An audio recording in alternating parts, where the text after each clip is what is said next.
April 4th, 2026. It is 1:24 a.m. This is video number 2. Video number 1 is on PYTE. I talk about Harry and Meghan, the skiing, some derangers type of topics, Erica, and things like that.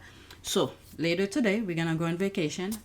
You may not be able to see this video when I come back. I don't know if I'll get a chance to edit it before I leave.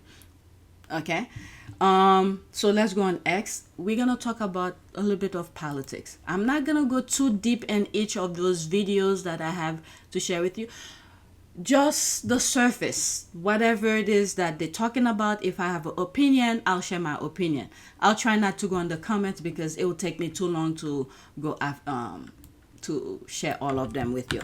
Some of them have a lot of comments. That was the last tweet that I shared on my last video. It's on PYTE.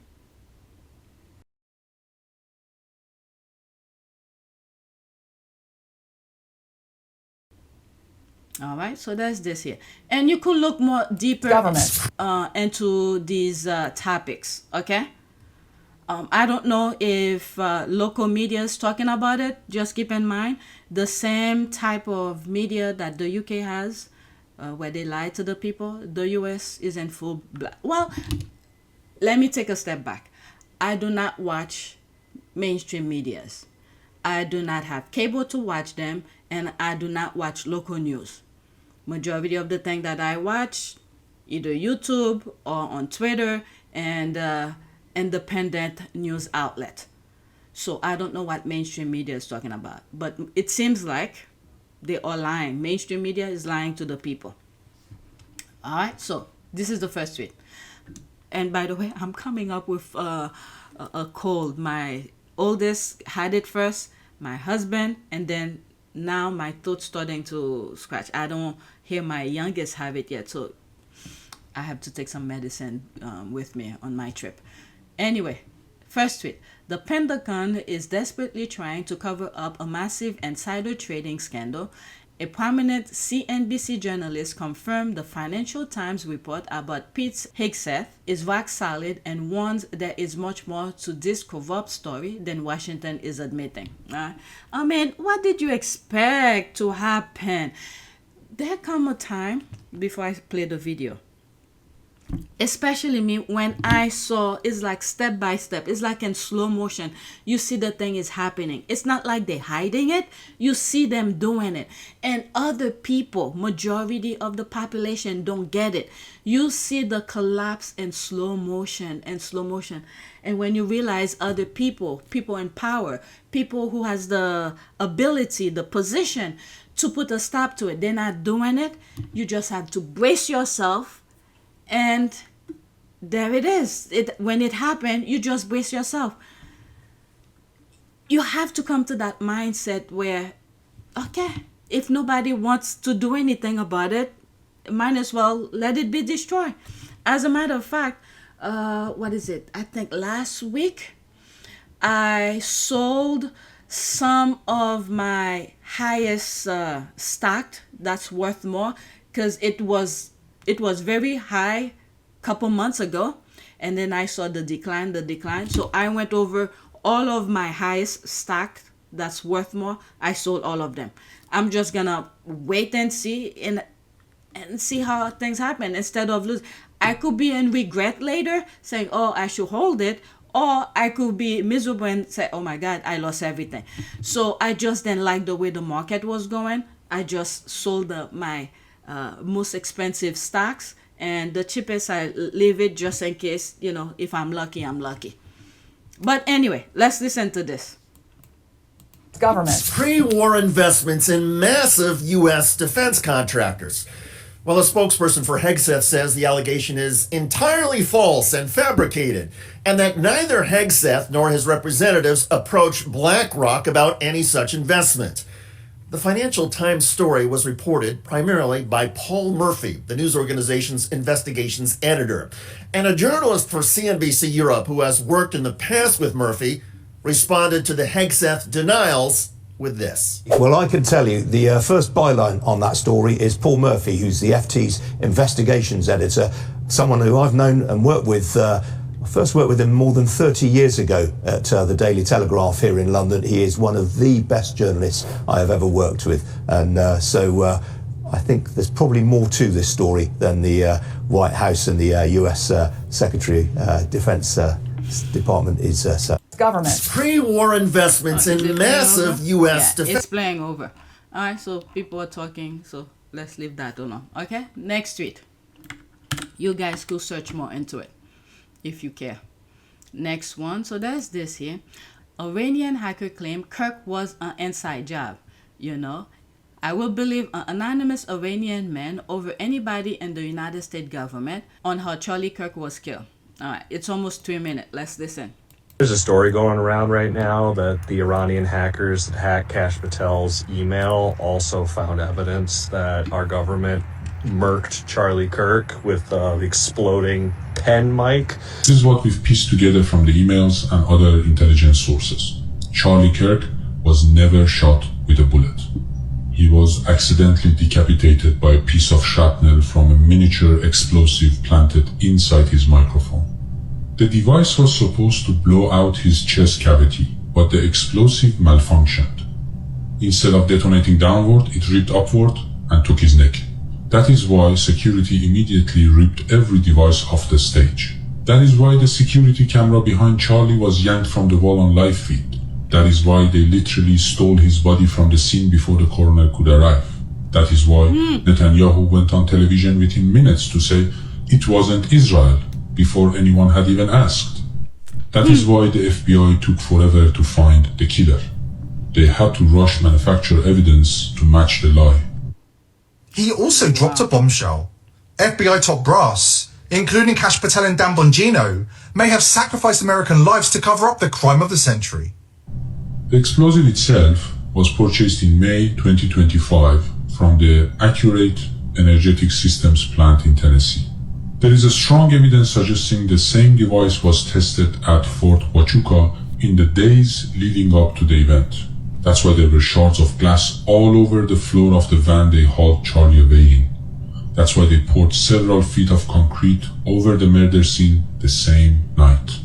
1 month later, they blew up the plant in Tennessee and called it an accident. 16 Americans died in the blast. That's how paranoid they were about the truth getting out. I'm not going to feed into whether that's true or not until we can get something a little bit more concrete, but how fucking amazing would that be if our own government finally gets ousted for all the shady shit it's done forever because of Charlie Kirk? Like this is not new. Not new at all. Our government's been killing people forever. We've killed 35 million just in forever wars and dumb shit like that. But if you don't think that the CIA and the government as a whole... I don't know. I didn't really follow too much about the Charlie Kirk. I'm aware of his death and things like that. I didn't follow him before and after. I saw this and I thought I'd share it with you, and I'm done with this. So nothing to say about that. All right, next tweet. This is Dr. Shola. All right, let's pause. Who gave United States the right to carry out digital surveillance on Nigerian social media posts and then pressure Nigeria government to arrest Nigerian citizens over posts on Israel? And conversation with investigative journalists, there's this person here, who scoop on how the U.S. Embassy is functioning as Nigeria de facto government. Full episode out now on YouTube, Dr. Shola. All right, so I'm just going to share this part here. That it was the U.S. Embassy in Nigeria, which has been carrying out digital surveillance in Nigerian social media spaces that then wrote a petition to the office of the office of the National Security Advisor in Nigeria. Wrote a petition about these two Twitter posts, and then based on that petition, the ONSA then instructed the DSS to arrest these two men. So in other words, the US embassy is functioning as Nigeria's de facto government. I mean, this is mind-blowing. The United States is surveilling the social media digitally, the digital communication. Okay, I'm gonna pause this for a second and search for a video I was watching today, a YouTube video where this guy was talking about some surveillance that it's, how will I let me pause for a second and search for it. It's this video I was watching, and I put the link in the description. Maybe it will be the very first link. I probably will say a related link to differentiate it with the Twitter links. All right, go watch it. He's explaining, there's a guy in the UK. He's pointing out surveillance that's going on in the UK and things like that. Like they're trying to have like one central area where they could watch everybody. So with facial recognition, and he talks about different cameras that a company that use different cameras for body cam and things like that. So that's what came to mind as I was watching what Dr. Shola was talking about. And it seems like the US and the UK has that same type of body cam on their police or whatnot. Okay? So there is something that's going on. And there's a video that I came across. I think it was someone from Israel. Or if you disobey them, or they will find you, they will do this. I don't know if I shared that particular video with you. All right. So they're trying to gather, okay, to put people under control. Remember, okay, I'm going to go back to the Dr. Shola thing. It's just this that came to mind. Remember how there was a time I was explaining, could have been Harry, when Harry was describing Meghan, the order, the way things, the beauty, how things is a chaos. And I brought up the idea of, I think Greek architecture, where you see those columns, they are in a specific lines where your eyes could be at ease. They align in a certain way. And I compare it with how let's say the royal family likes things to be in a certain way, where things are in a specific way, specific line. You know, this is where this person is going. This is how they walk in a straight line or whatever. I forgot what I said in that particular video. But when people are free moving around, it drives them crazy. It drives them crazy because they do not know how or where people are moving around. So this is where I'm starting to see what I've said in the past and how things are starting to line up. Sometimes when these things come to me, they sound so freaking ridiculous. Really, even myself. But it comes to my mind, and for some reason, I have the guts to even share them with you. That's how crazy they sound to me when I listen to them. Especially when I'm editing.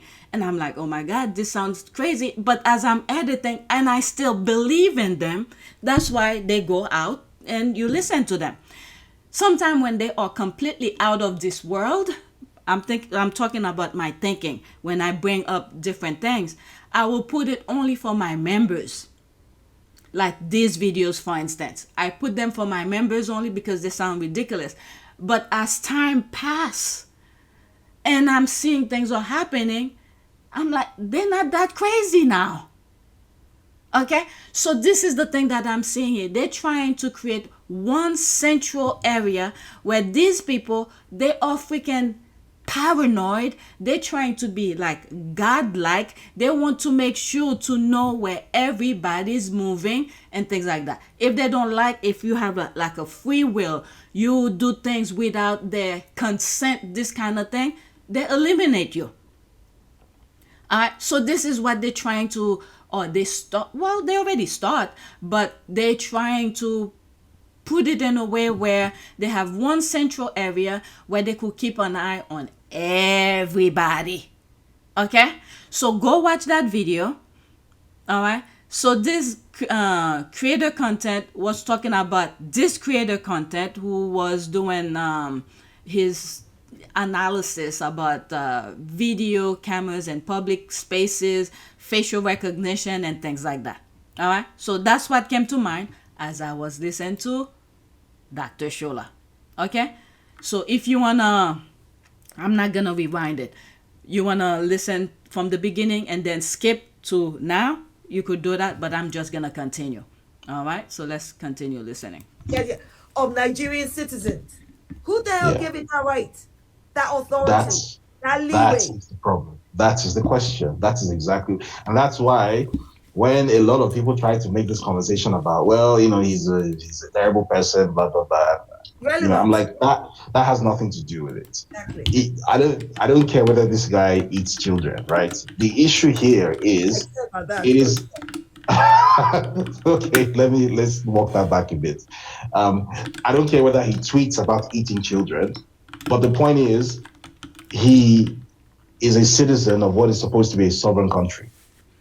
Yep. So how can another country's embassy instruct his own government or tell his own government or express dissatisfaction with his posts to his own government? He's a Nigerian citizen living in Nigeria who tweets something, and a foreign embassy in Nigeria then sends a petition to his government. Couple things came to mind as I'm listening to this young man explaining what's going on. A different country telling another country how to do certain things. This lies with, when I used to pray about foot soldiers, the people who are carrying out this type of things. Okay, you have journalists, you have the journalists blinding the people, false information, so while the government is doing its thing. Okay, I'm talking, let's say Nigeria, who's carrying out what the US is saying or something like that. And then you have the foot soldiers who's going on the field to carry out what the government is saying. Now, with all of this,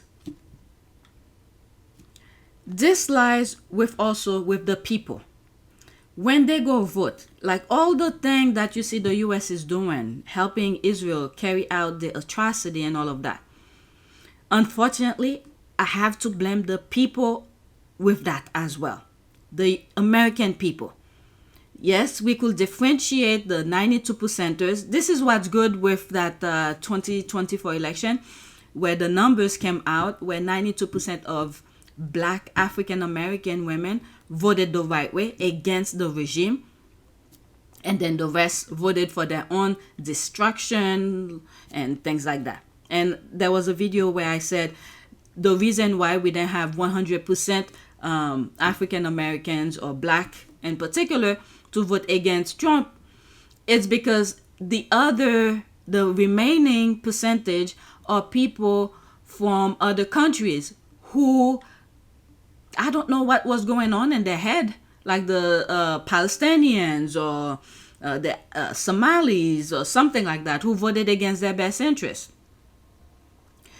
But at the end of the day, it's the people who vote for their respective government and allowing it to happen, along with their foot soldiers who know what they are doing is wrong, but they continue carrying it out. If you look in the United States right now, there are some top generals who have been fired. You know why they were fired? Because they did not want to carry out the illegal wars, the will of, let's say, the Trump administration wanted them to do. So at least their conscience is clear. They didn't want to bring those young men, okay, to go carry out what Trump wanted them to do to their death.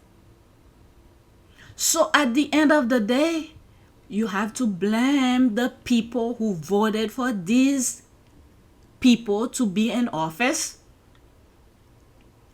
to pretty much speak on their behalf. With the exception now with America, at least we know African American women and some 80% of African men did not vote for it. That will be the only exception. But at the end of the day, when people outside of the US is looking into what the US government is doing, we all fall under that umbrella. You blame everybody in there. You understand what I mean? So when you vote for somebody, you vote for them to represent you. They will be your voice. But anyway, it goes beyond what I'm trying to say here. But let's continue. Because they don't like something he said. So when is the Nigerian embassy in the US going to start sending petitions to the FBI or to the NSA in the US because of something that an American citizen in Texas posted on Twitter? It will never happen. It can't. Thank you for watching. Okay. Like, comment. So what he's saying here is that, you know what, let me let it play completely because I stop in between. I'll let it play completely and then move on. That it was the US embassy in Nigeria, which has been carrying out digital surveillance in Nigerian social media spaces, that then wrote a petition to the office of the Office of the National Security Advisor in Nigeria. Wrote a petition about these two Twitter posts. And then based on that petition, the ONSA then instructed the DSS to arrest these two men. So in other words, the US embassy is functioning as Nigeria's de facto government.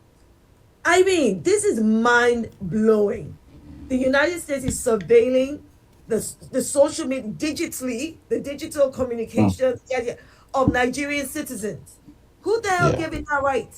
That authority? That leeway? That's the problem. That is the question. That is exactly, and that's why when a lot of people try to make this conversation about, well, you know, he's a terrible person, blah blah blah. You know, I'm like, that has nothing to do with it. Exactly. I don't care whether this guy eats children, right? The issue here is it is okay, let's walk that back a bit.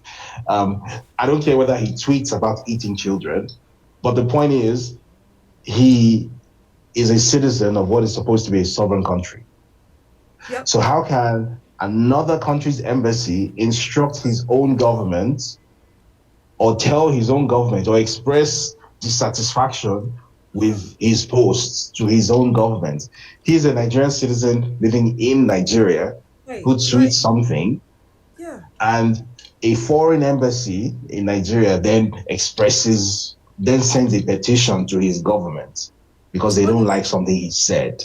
So when is the Nigerian embassy in the US going to start sending petitions to the FBI or to the NSA in the US because of something that an American citizen in Texas posted on Twitter? It will never happen. It can't. Thank you for watching. Okay, do you understand what's going on? I had to make you listen to it completely after I said all my gibberish in between.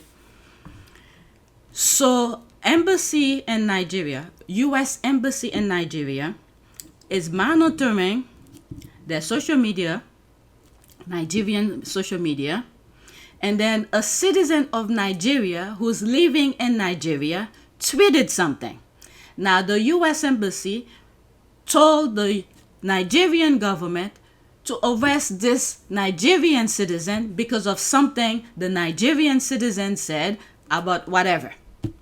So now what he's saying here, when is the Nigerian embassy who is in the US tell the US government about a citizen of the United States that tweeted something about whatever it may be that they don't like? Do you see what's going on here? So now, as I was listening to it again, I'm thinking of what's happening in Haiti, because it seems like the president of Haiti right now is not selected by Haitian. It was put in place, it seems like, by America. And then I told you I saw a video of a plane of, let me see if I could find it, from a country somewhere in Africa is going to Haiti to put law and order because of the gangs. Okay? So what we should look forward to in Haiti, they're going to put a puppet president so they could monitor every Haitian in Haiti. And then for whatever government that is in Haiti, if America said they don't like something about the Haitian says, so they could control them.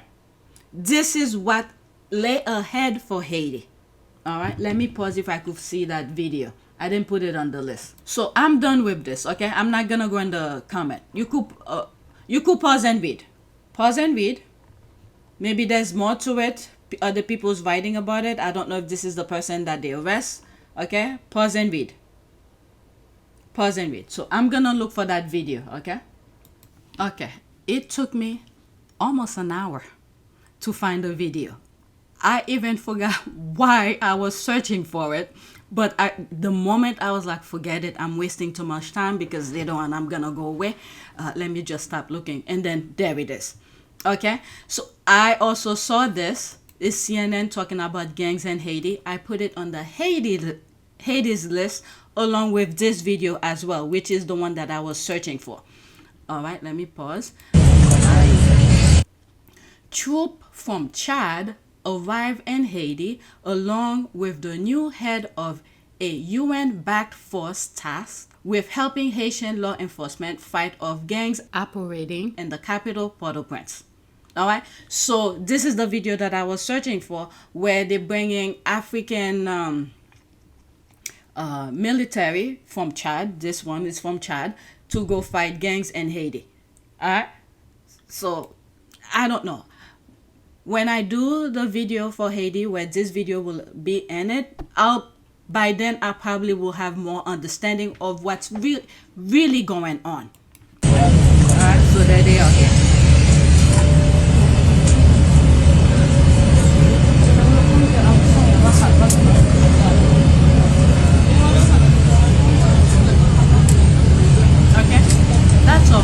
Wanted to share that with you because I came across it. I didn't put it on the list. It took me forever to find it.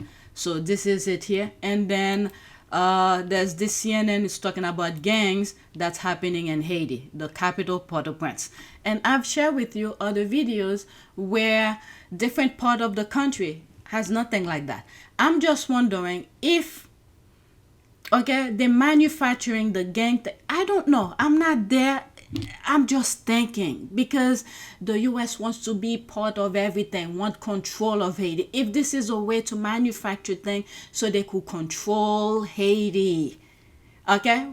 I'm not gonna play this video. I will be sharing it in another video, but not today. Alright, so there's the Chad thing here, gang and Haiti. Oops, let me pause, make sure I'm on the right list. So we want to focus on the US and Trump things and things like that. So let's go to the next tweet. Oh my God, it's 2:27. All right, so there's a video here. We're just going to focus on the video and then move on. Okay? You could pause and read these. All right, so let's see here. Trump was always dumb enough to listen to Netanyahu and go to war with Iran. The difference between Trump's first and second term is that in the pedophile psychopath's second term, the people around him are completely incompetent and morally bankrupt. I've said this in past videos. During his first term, what happened? There were people who followed the law, who's been in the government quite some times. They know what the law is. They did not want to break the law, and they prevent him from carrying out his nonsense. I'm Miles Taylor. I served as the Chief of Staff of the Department of Homeland Security under the Donald Trump administration. I would go into the office, I would read my intelligence brief, and then it was my job to help the Department of Homeland Security to keep our country safe. What we saw week in and week out, and for me after 2.5 years in that administration, was terrifying. We would go in to try to talk to him about a pressing national security issue, cyber attack, terrorism threat. He wasn't interested in those things. To him, they weren't priorities. The president wanted to exploit the Department of Homeland Security for his own political purposes and to fuel his own agenda. The California wildfires. On a phone call with the Federal Emergency Management Agency, he told FEMA to cut off the money and to no longer give individual assistance to California. He told us to stop giving money to people whose houses had burned down from a wildfire. because he was so rageful that people in the state of California didn't support him, and that politically it wasn't a base for him. The policies at the border, he wanted to restart zero tolerance and separate families. He said he wanted to go further and have a deliberate policy of ripping children away from their parents to show those parents that they shouldn't come to the border in the first place. A lot of the time, the things he wanted to do not only were impossible, but in many cases illegal. He didn't want us to tell him it was illegal anymore because he knew that there were, and these were his words, he knew that he had magical authorities. He was one of the most unfocused and undisciplined senior executives I've ever encountered. I came away completely convinced, based on firsthand experience, that the president was ill-equipped and wouldn't become equipped to do his job effectively, and what's worse, was actively doing damage to our security. People who are still serving in this administration have said to me, just wait until the second term. It'll be no holds barred, it'll be shock and awe. We'll do what we want.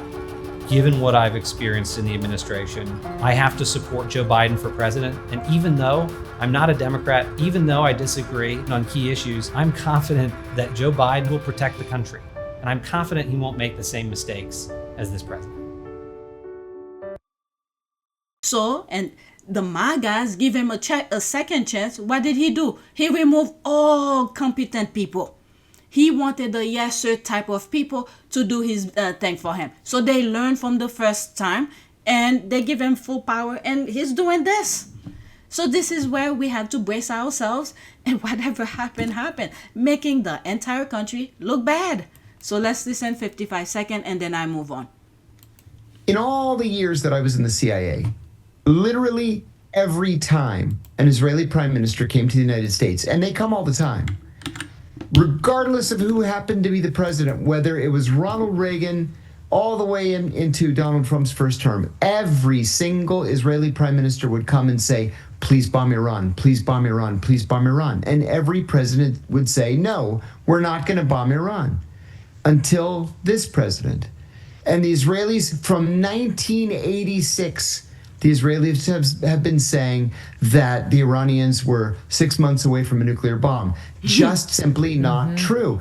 The CIA in the last 20 years has written 2 national intelligence estimates. Now, this is a sense of the entire intelligence community, concluding both times that the Iranians did not have a nuclear weapons program.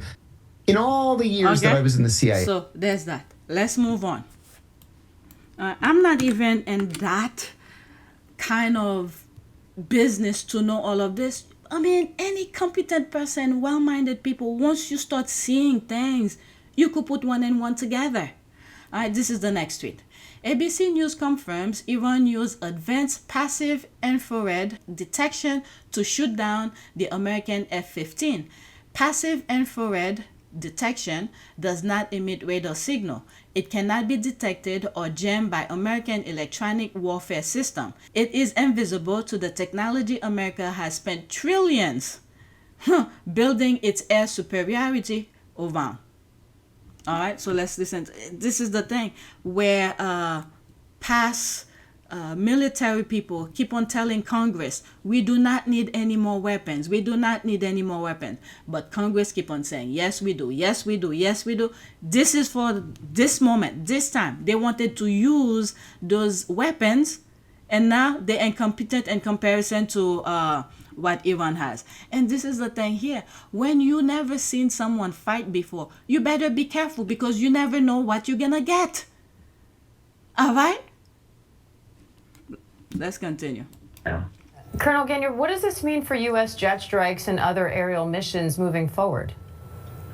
That the skies are not as safe as they perhaps presumed. My guess is that this was daytime. My guess is that that the Iranians used what's called infrared. So they used detection that's passive, that used heat differences. The president did say that their radars rolled down, and so he probably can claim that legitimately. But the fact that there are still anti-aircraft kinds of capabilities that are based on heat temperature differences that can identify aircraft and still target aircraft is probably what got this F-15 now. Colonel Gagnor, what does this mean for U.S. jet strikes and other aerial missions moving forward? All right, it's playing over. All right, so There's all of that. I don't even want to listen to him. Nonsense. Put incompetent people around him. All this MAGAs. And then there's other videos that I've shared with you where they stole the election and people in position of power is not doing anything. All right, next tweet. Breaking. A French TV channel report that Iran possesses a locally developed air defense system and Iranian-made radar capable of jamming the most powerful stealth fighters. While I'm reading this, there was a time, I don't know if it was during President Obama's term or one of the Bush's president, there was like a what do you call this? An airplane. It's maybe a stealth. I don't know the type of airplane, but that is used in the army. Okay, that was shut down, and the Iranian had it, and then they kept it. I'm wondering if they had studied it. Okay, they studied that particular airplane, and then they built their defense mechanism around it. Let me see if I could find any article that talks about that particular airplane. Let me pause and search for it. I was right. There it is here. Did Iran ever capture one of American fighter jets and kept it? The answer is yes. Iran shut down a U.S. F-15 fighter jet. After I finish reading it, I'll go look for it to see how it looks. There's pictures here, but I remember that on TV there was a video that was going around that particular fighter jet, and they kept it like it's in a museum or something. So I'm assuming once they kept it, they study it, and then they create their defense mechanism around it. And remember in one of my videos I said, and I read through, it's not like I knew, but from reading, that I think 95% of officials in Iran have the level of education is at PhD level. Okay? PhD level. They don't got dummies in their government. But anyway, so the answer is yes. Iran shut down a U.S. F-15E fighter jet, and Iranian state media released images claiming to show the wreckage of a U.S. fighter jet, including a tail fin with U.S. Air Forces and Europe markings. One pilot was rescued by U.S. forces while the search for the other crew member continues. All right, so when was that? All right, you could pause and read. Okay, so that was back maybe 2011. It could be around that time because I remember reading that or seeing it on TV. So now let me look what this fighter jet, that image of what I saw, it was like an indoor where they were showing the jet. Let me see. Image. It's something like this, but it was something else that I remember seeing. Alright, so it seems like it's something like that. Alright, so they probably build their defense around this. So that's probably what happened, what is happening now. Alright, but anyway, let's leave that alone. The image that I had in my mind, I don't see it in that image where the video was showing it. But anyway, sometimes things that I remember is unbelievable. Alright, so let's start all over. A French TV channel report that Iran possesses a locally developed air defense system and Iranian-made radar capable of jamming the most powerful stealth fighters. U.S. and Israeli intelligence reportedly had no prior information about this system, which entered service only during this war. Like I've said, when you never see somebody fight, you do not know what they're capable of. And there's something I have on the list to show you where the U.S. is going front and center to fight Israel war, but meanwhile, they're keeping their soldiers in bunkers. All right, so let's listen to this and then move on. Vous l'avez dit, un F-15 a été abattu, touché par un système de défense aérienne. Voilà, vous les voyez juste ici. Alors, tout a commencé dans la matinée lorsqu'une agence de presse iranienne, dépendant du corps des gardiens de la Révolution, a annoncé que l'armée était parvenue à abattre un avion de combat américain. Et au fur et à mesure de la journée, eh bien, d'autres informations ont été révélées au compte-gouttes par la télévision d'État. Il y a eu, eh bien, ces images diffusées par une chaîne iranienne, ces images de l'épave de l'avion, et s'en est suivi une annonce assez étonnante à la télévision d'État. Une récompense sera offerte à la ou les personnes qui livreront les occupants de cet avion. Écoutez. Chers et honorables citoyens, si vous capturez un ou plusieurs pilotes ennemis et les remettez vivants aux forces de l'ordre et aux forces militaires, vous recevrez une précieuse récompense. Le président américain Donald Trump a été informé de la situation. Des opérations de secours sont actuellement menées par les États-Unis, des hélicoptères de guerre donc qui parcourent la zone. Vous en parliez tout à l'heure, la région iranienne du Khouzistan à la frontière avec le Koweït, alors qu'il fait nuit actuellement en Iran. Il est 22h. Selon un média américain, l'un des membres d'équipage aurait été secouru, l'autre est encore recherché. Okay, I don't understand anything. Both languages. You could pause and read. There was something. Maybe I should put what I searched. Let me go respond to this. Okay, while I'm taking the screenshot to show it, the one that they're talking about is more recent, 2026. I do not want that. I'm talking back in 2011. So let me go search that again.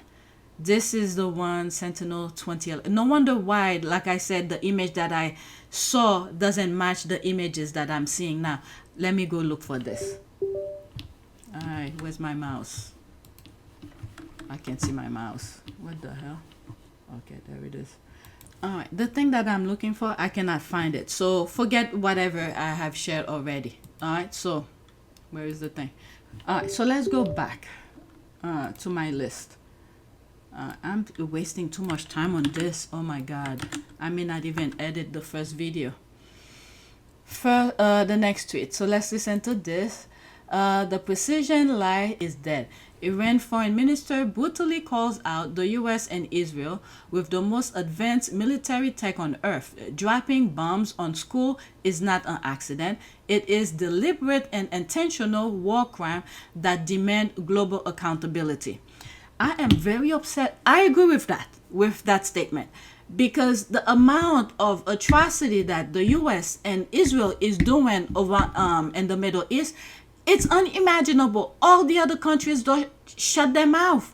I understand the rules of being a NATO and all of that, but for the others to just stay quiet and let the U.S. doing some of the things that Israel is pushing the U.S. to do, it's unimaginable.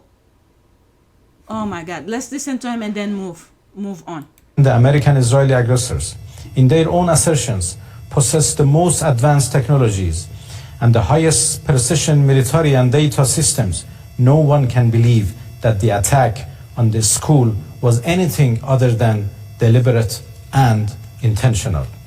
Targeting Shajar Tayyib School was a war crime and a crime against humanity. It is. One that demands unequivocal condemnation by all and unambiguous accountability for the culprits. This atrocity cannot be justified, cannot be concealed, and must not be met with silence and indifference. At a time when the American-Israeli aggressors, in their own assertion... It's playing over. People cannot sit back and let this happen.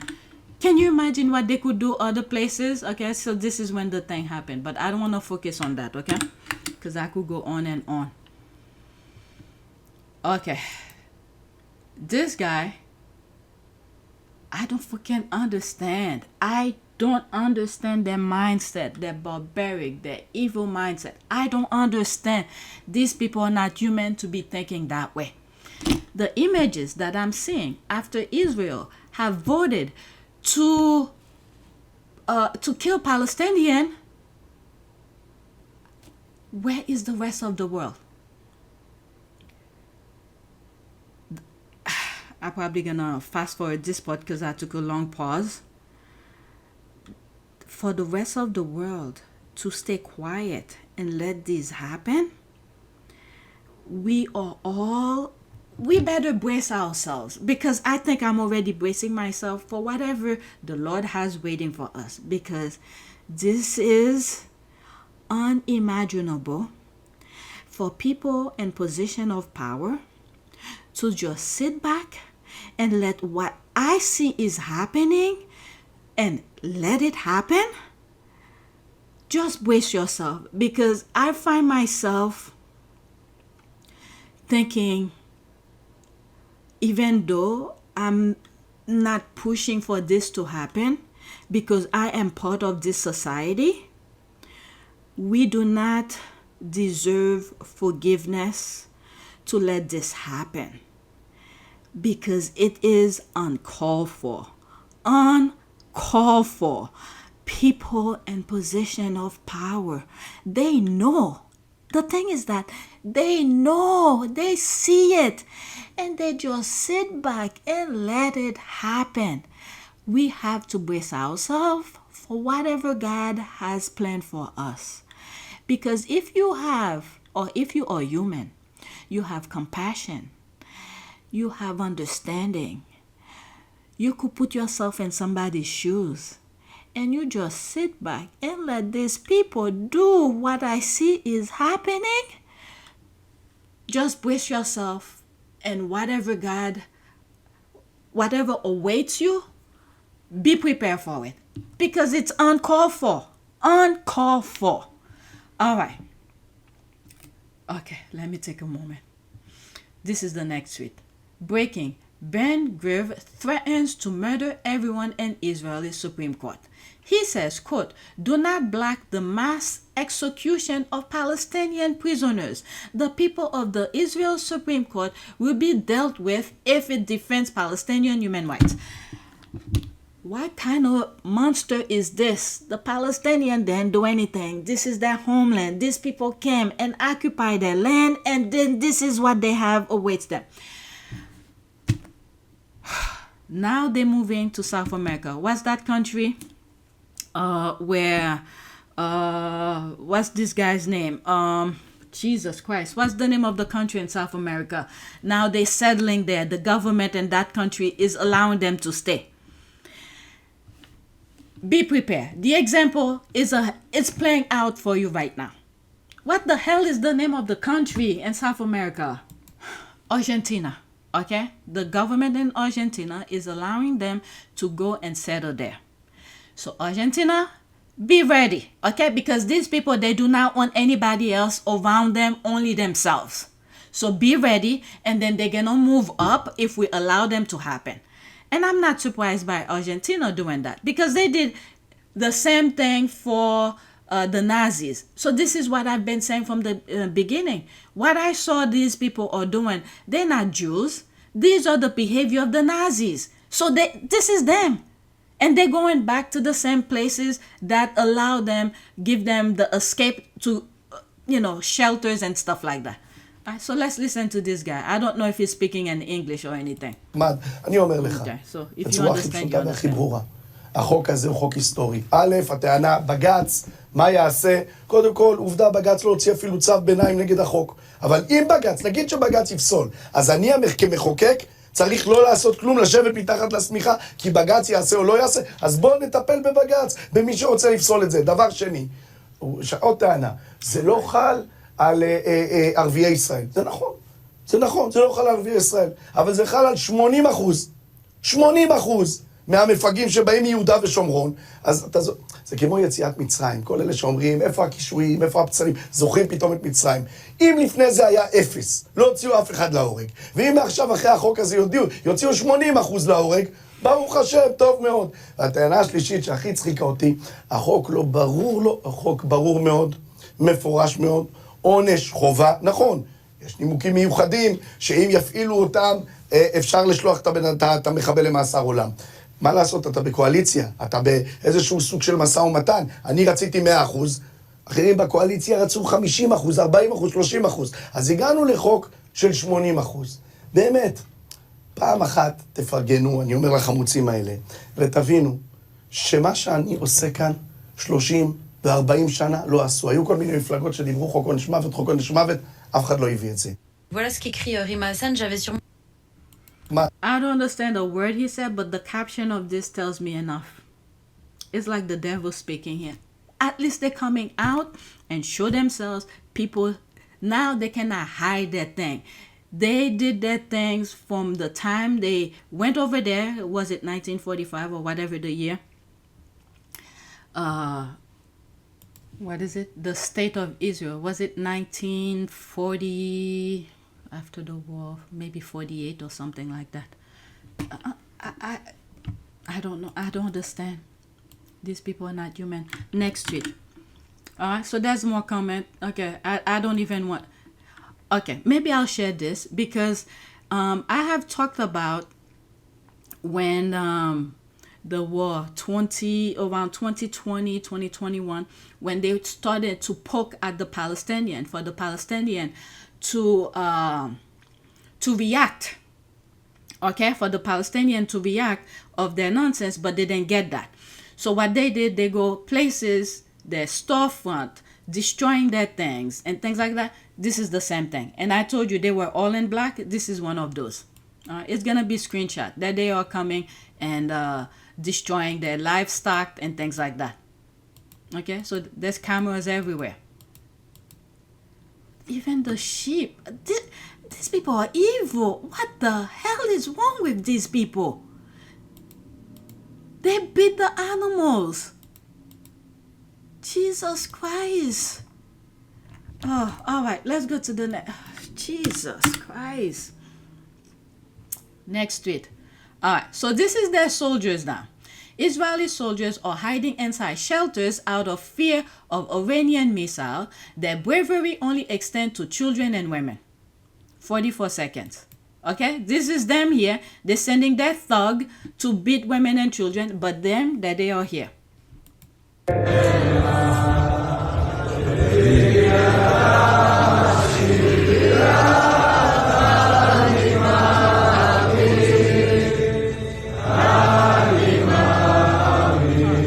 Want to listen to their nonsense. Okay, so there they are here hiding, but when they get a chance to be barbaric, and then they're sending American children, kids to do their dirty things. Okay, all right, these American soldiers are doing their nonsense. Jesus Christ. All right, let's go to the next tweet. Sometime it's worth sharing. Okay, there's Dr. Shola here. Unbelievable. All right, so there's this here.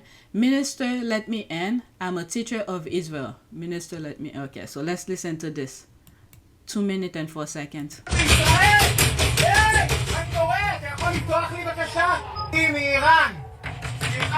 יש לזקה, אפשר להיכנס לממ"ד? כבוד השר, יש כאן מורה, אני מורה בישראל? אני מורה, אתה יכול לפתוח לי בבקשה? מה, תפתח לי אבל! יש הפצצה של טילים מאיראן! שר חינוך! שר חינוך! אני מורה בישראל! תגן עליי מפני הטילים! אתה עם הממשלה שלך! אתה תקפת אותם! והטילים האלה זה באשמתך! תגן עליי! תן לי להיכנס! אם כל טיל עם שערה משערת ראשי תיפול, זה על הצוואר שלך! כבוד השר! שר כישלון לא נותן לנו להיכנס לממ"ד שלו. 2 באפריל, ערב, פסח. תנו לנו להיכנס, רבותיי! איפה המרחב המוגן? הופה! עירותים מעלינו, ואנחנו כאן ולא נותנים לנו להיכנס. שמור עלינו, אדוני! תשמור, אם לא אתה, מי ישמור? The house is not even safe itself.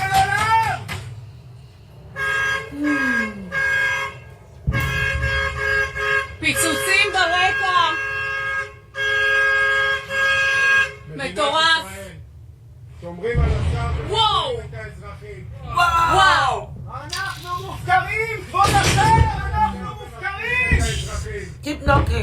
מטורף! שר כישלון, הפקרה! תן לנו להיכנס למרחב המוגן! Keep begging! לא נורמלים!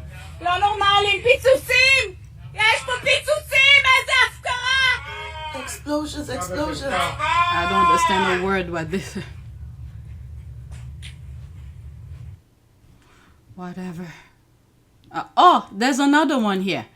Okay, Israel wants to live in peace with its neighbors is the biggest lie of all time.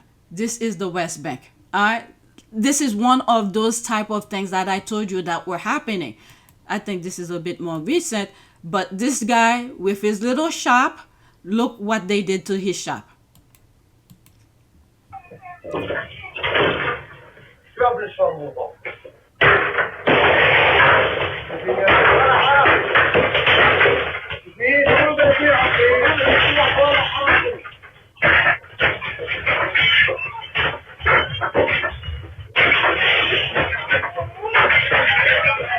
Jesus Christ.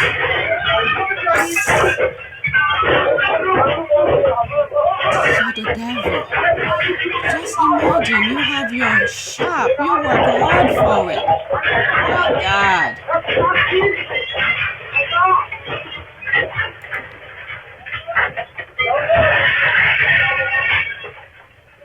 Oh. My God. My God, my God, my God, my God, my God, my God, my God. Just think about it. You work your butt off to create a business. It doesn't matter which part of the world you live in. You took your time, save to create the business, and these people just come and destroy it. It reminds me at the beginning of the war, this guy was crying. I don't know if he's still alive, because it was at the beginning of the war, the kind of destruction that I see is happening and dead bodies left and right. I don't know if he survived. The guy was crying like a baby, like a baby. He, from the translation, it says he worked his entire life, his adult life, to build the house that he had. And then in an instant, they destroyed it. He was crying like a baby. I could feel his pain. Someone who worked their butt off to have the little that they have, and these people just went and destroyed it. This is another example. I've mentioned this type of things many times, but never really showed the videos because I didn't want to go and search for them. So there it is here. This one is actually this year, last month, March 22, 2026. All right, let's get to the next tweet. It's unbelievable. At least we are seeing the images. The rest of the world have a responsibility. Okay? I don't want to put things in people's head, but we have a responsibility because these people are evil. Next tweet. A French journalist and Iran confirms Trump and Israel bombed 8 pharmaceutical factories, including a cancer medication facility, 60 pharmacies, my God, hospitals, one of the oldest medical research institutions in the region. These aren't military targets. They are lifelines. I think this is in French, but let's listen. My guys, you guys are a baggage for God. Toujours pas de détails sur les dégâts qui ont été causés dans cet institut. On sait que depuis le début de la guerre, au moins 8 usines pharmaceutiques ont été touchées, des hôpitaux, mais aussi des pharmacies. Une 60aine au total ont été touchées par des frappes israéliennes ou américaines, notamment une usine de production de médicaments pour les malades du cancer et de MS qui a été donc détruite il y a 2 ou 3 jours. Why do I understand certain French and there are some I don't understand? Maybe it's because of their accent, because when he said something about the cancer medication and things like that, I got it. I understood what he was saying. Not just because I read it here, but I understand when he said it. donc des frappes systématiques sur toutes des cibles civiles, notamment des industries du pays, des industries pharmaceutiques, mais aussi les industries sidérurgiques et d'autres cibles également, alors que l'Iran se sent de plus en plus en situation de force et veut imposer ses conditions pour la fin de la guerre. Toujours pas de détails sur les dégâts qui ont été causés dans cet institut. On sait que depuis le début de la guerre. There's these images. Let's go to the next tweet. It's in French. Some part I understand, some I don't. So if you understand, there it is. At least the caption I read. Okay, if you're a Republican that expect Iran to follow Geneva Convention when they capture our drone pilot, you should have held Trump and Higseth accountable when they torpedoed an Iranian ship and left the surviving sailors to drown, a direct violation of those conventions. Alright? One of the 2 U.S. fighter jet crew members rescued after Iran shoots them down puts bounty on pilots. Oh my God. I'm not gonna focus on the rest. Look at this image. Is there? Alright, so there's the music. Look what they turned this. It's heartbreaking. Every angle you look at what they did, it's like heartbreaking after heartbreaking after heartbreaking. What the hell? And when you read some of the comments here, you're like, where are these people's head? Iran didn't attack them. He didn't attack the US. The common sense, unbelievable. Next tweet. So there's this here. Bombshell. A retired U.S. Major General goes on live TV and explicitly calls Secretary of Defense Pete Hegseth a potential war criminal. He confirms that the Pentagon's plan to bomb Iranian civilian infrastructures is a blatant violation of international law. The Hague is awaiting. Okay? Unbelievable. Okay, so this is an English version similar to the other one, but different perspective, but almost the same narrative. General, I wanted to give you the final thought about the adherence to international law, because as we were talking about, the Iranian state TV is offering those bounties on Americans if any Iranian residents find that service member, to hand them over to Iranian security forces. And we juxtapose that with what we are hearing from our Secretary of Defense and our president, who is threatening to bomb power plants. We've already seen him bomb a bridge. We're hearing the Secretary of Defense saying effectively the rules of war don't apply to the way he's conducting this war. I'm just curious to get your thoughts on how you view what now is the perilous situation our service member finds himself in, and the rhetoric coming out of our own administration. All of our military personnel are in greater risk than they have ever been before in terms of any other previous administration. We have a Secretary of Defense who has actually stated words in his speeches and in writing that are literally the words of potential war criminals. Even if the president pardons him for these things, the Hague will eventually come to get him. It's very disheartening whenever the Secretary of Defense, who we're supposed to look up to for guidance and counsel and strategy, is saying things about show no quarter, which by its quote is prohibited and defined in U.S. law as a war crime. The idea of attacking infrastructure that affects civilians is a war crime. So it goes on, and our military members start to question, what are we doing here if we're attacking, for example, a bridge under construction? I saw it. It just doesn't make any sense in terms of what are the military objectives, which seem to keep changing on a regular basis. And if you don't have military objectives, and then you know when success has been achieved, that means all you're going to do is get further and further involved in this warfare, and it's going to go worse and worse for the United States and for the American public in terms of the oil prices, just as an example. And the next administration just hand them over. And the thing is that they already have their escapism. We already know where they're gonna go. When Trump first get in office, the money, whatever exchange, I still don't understand the idea of the taxpayers' money that went to Argentina. I don't understand, but it seems like it's to build their shelter. Wherever the area that they're gonna construct it seemed like this is what the money was for, even though they claim something else. Because this is, what is it? There's a video where the government of Argentina is pretty much welcoming them. Not Palestinian, the Israeli, the Zionist. So this is probably where some of the war criminals in the US is gonna go to. Unbelievable. Let's go to the next tweet.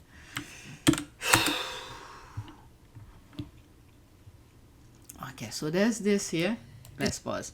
Watch. In an explosive testimony, reporter Catherine Herridge testified that CBS News locked her out of the building and seized all her files. She said she was working for sources to expose government corruption. CBS News' decision to seize my reporting record crossed a red line that I believe should never be crossed by any media organization. Multiple sources said they were concerned that by working with me to expose government corruption and misconduct, they will be identified and exposed. CBS News locked me out of the building and seized hundreds of pages of my reporting files, including confidential source information. Oh my God, this is really bad. This is really bad. So they have name of people who, oh shit. Okay, it's 5 minutes and 35 seconds. I mean, the thing that Trump did with some of those, I didn't want to go into it. I just wanted to share this with you.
It is a great privilege to be with all of you today.